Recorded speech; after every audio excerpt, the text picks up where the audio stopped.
In a few minutes, I'll be joined by Mr. Bob Qureshi, co-owner and managing partner of iview viewing facility, which is situated in Leeds and in London. Bob will be talking to me today about how iview London and Leeds has actually managed to survive the COVID situation and come out on top on the other side.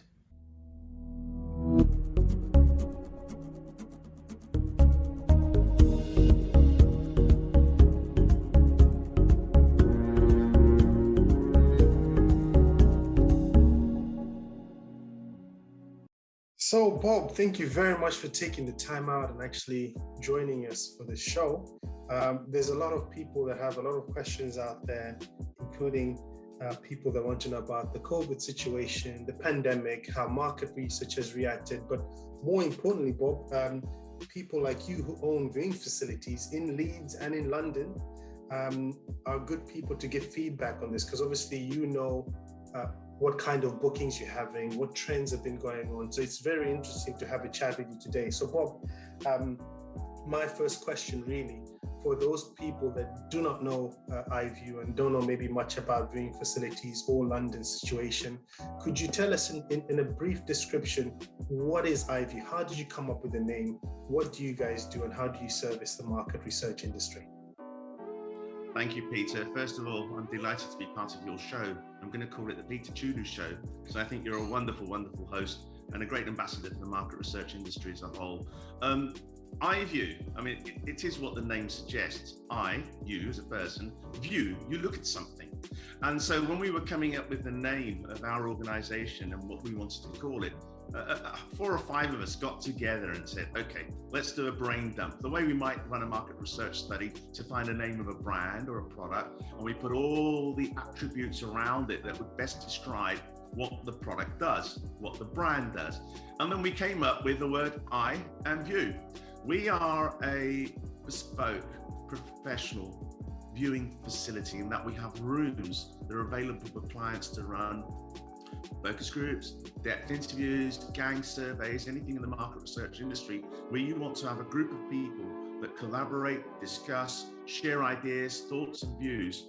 Great, Bob. I don't think I could have described that any better myself, because it sort of like really gives you a clear picture of what a viewing facility is. And obviously, I've been to a viewing facility a few times myself, and obviously we've tag team on a few projects, and all the clients that come there, they really have nothing else but good stuff to say about the hospitality, the staff members, and also the space itself. A lot of light, and I know that there's been some occasions where you've actually customized the viewing facility depending on client needs. I know you've done that on the healthcare side, where clients are needing some specific equipment, whether it's zoom in on a specific prototype, and you've actually put in all these fancy cameras to allow clients to do that. So thanks, Bob, for actually giving us a clear view of iview.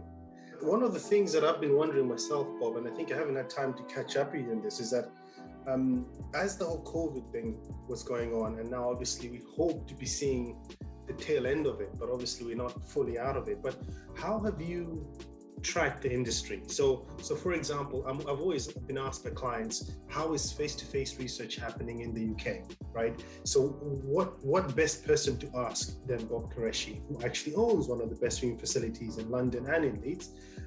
How have you tracked the current situation when it comes to COVID? Have you noticed an increase in booking on the face-to-face side? What kind of bookings, what kind of section of the industry? Give us your take in terms of how it's been currently, so viewers can also see how market research is happening in the UK. Well, one of the easiest ways to track is the number of inquiries you had.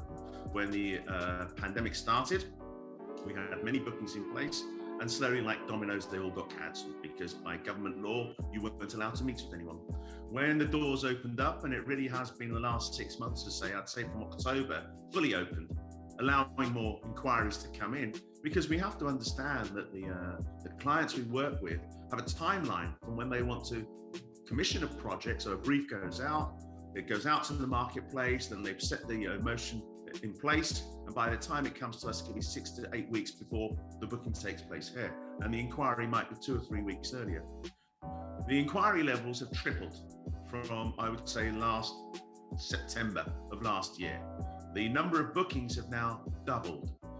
We need to see them increase by about another 25%, and we are back at pre-pandemic levels. And that is happening. We're starting to find days where we've got clients on a wait list because they all want to come in on a Thursday, and all our 5 large viewed rooms are booked, and they don't want to go anywhere else. So they're hoping that somebody might cancel or not be able to come here, or they're saying, okay, we will go back and see if we can change our date because we want to come to iview. And that is something that we're finding is happening. Weekend bookings are increasing too. Bookings on a Friday are happening, and normally you wouldn't get very many bookings on a Friday. So the inquiry levels are up, the booking levels are up, our staffing levels are up. We've hired 2 more people. We have been able to work with Westminster City Council, Leeds City Council, where we've had rates, relief, grants. Not only did we take and win all of that, we shared that information with all the other viewing facilities so they could get it too. They could also apply for these grants and rates, and they've been very appreciative of that. So if you're an industry leader, you have to lead by example. And if you have a benefit, it's unfair that you keep it to yourself. You should share that. And we believe in that. And you know what it is, Bob, is that that's the kind of hope that we all need, because sometimes we're all working in isolation at home in our little cubby holes, but we don't know what's out there. So it's sort of like a domino effect. So if I hear it from you, then I'm going to be costing with a bit more confidence, and I'm going to be advising my clients, and it's a case of working together. And I'm glad that you've taken this approach where you've seen other viewing facilities as allies and not just straight competition that's out to get you. So together we can actually improve the research industry in the UK so that we can attract maybe perhaps clients across the pond, because they rely on people like you to give them that feedback so that they can board that flight and come over. And that's what happened in some of our projects. Because of the viewing facility, we were able to even execute some of the hardest projects during a hard time of the pandemic. So I think when you say working together and actually giving as much information and helping each other is really what this industry needs. It does indeed, Peter. And many clients, as you very rightly say, even if they're based in the UK, they don't know what the rules and regulations are. They're still not sure if they can still do face-to-face research. We put together a 16-point COVID plan, which allowed clients to understand all the things that can or can't be done. And over the last 6 months or so, all of those demands and requirements have dropped. Now it's more a case of personal choice as to whether you wear a mask or not wear a mask. We have screens, we do all the things to make sure everyone is safe. And we have all the questions answered, a great Q&A for everybody. We go the extra mile for any client that feels like they need any help. If they can't travel or they're not quite sure what tests they need to take before they come to the UK, we can help them with all of that. In fact, I came back from Warsaw yesterday. I was there for 2 days speaking with some of our clients and our partners there about coming to do some research in the UK. So here's an example of someone saying, I'm not sure on all the things I need to do. I said, that's not a problem. I'm going to jump on a plane, come over and see you physically. What? Really? No, don't worry. I'm going to come over and tell you and show you how easy it is. And then I'm going to come back all in 24 hours. And that's an example of how we do things. So I went out on Tuesday, came back yesterday. Great. So it's all about being creative and actually showing clients that it's possible, right? Another thing as well, but I wanted to find out from you is how are you preparing for something like this? How have you changed your business model to perhaps suit the current challenges that we have, in particular with stuff like the pandemic and outbreak of such diseases? The first thing is the mental state of mind. When this first thing happened, nobody, I think, had ever had such an experience before and didn't know how to deal with it. So generally there's an element of panic, there's an element of emotional entanglement, there's an element of generally being a leader of a business and normally having an answer to most questions, or the ability to say, give me a moment, I just need to think about it, I'll come back with an answer, and actually not really knowing what you're going to think and what the answer could be. Having gone through the experience, the first thing that's changed is a mental attitude and the state of mind. We're far more relaxed, we're far more chilled. Something happens, it's not a problem. We know we can find a way to deal with it if anything happens again. So the first thing is to be sure in yourself and being confident in yourself and being relaxed. Don't let it get to you. The second thing is malleability, to have the flexibility, to have the fluidity to meander and change. And by that I mean expand or contract. We can't expand or contract our building, but we can expand and contract our costs. We need to be flexible in our ways in which we streamline, the ways in which we stop and start things, so that all our partners, our suppliers, our clients, we all work together to make sure that if anything happens like this again, such as our landlord, they're ready to say, that's okay, we will work with you. Let's run through this together. Our banks, that's okay, we'll run through this together. Our staff, that's okay, we'll run through this together. So it's about being about having the ability to being streamlined, to keep a foundation that's very strong, centered around the work family ethos. We talk to each other a lot here at iview, all the staff. We make sure everyone comes to the office with a big smiley face, and the one thing they want to do is get up and go to work and not think, oh, I've got to go to work today. That's not the attitude that we want to engender within our staff. No, but I think that's very refreshing and quite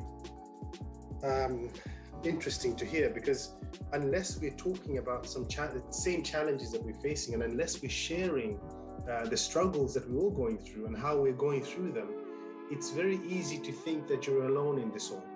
I think even from my point of view, just hearing you talk about some of the things and thinking, hang on, we had a few of those problems in our businesses. How did we tackle them in comparison to how Bob was doing it, you know? And then we have 3 or 4 of us around the table sharing knowledge, sharing ideas.